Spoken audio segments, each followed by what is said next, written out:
أهلا بكم مشاهدينا الكرام في تغطيتنا الإخبارية العاجلة. إليكم التفاصيل. يترقب مهنيون مغاربة أن تعرف أسعار المحروقات بمحطات الوقود بالمغرب انخفاضا خلال الأيام المقبلة بعد هبوط في ثمنها بالأسواق العالمية لم يسجل مثيلا لها منذ 2011 بسبب تداعيات الرسوم الجمركية التي أقرها الرئيس الأمريكي دونالد ترامب، مما أدى إلى انخفاض ملحوظ في الطلب.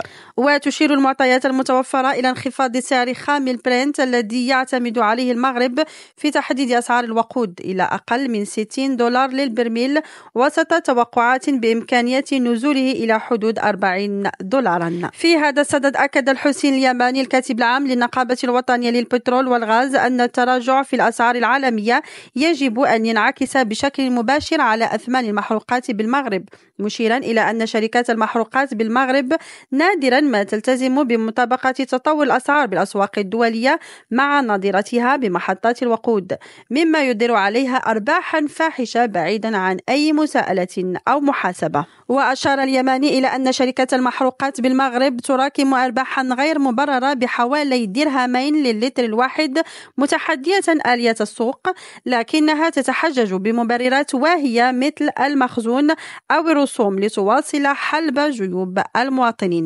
مشاهدينا الكرام، لا تنسوا الإعجاب بالفيديو والاشتراك في القناة ليصلكم كل جديد. في أمان الله.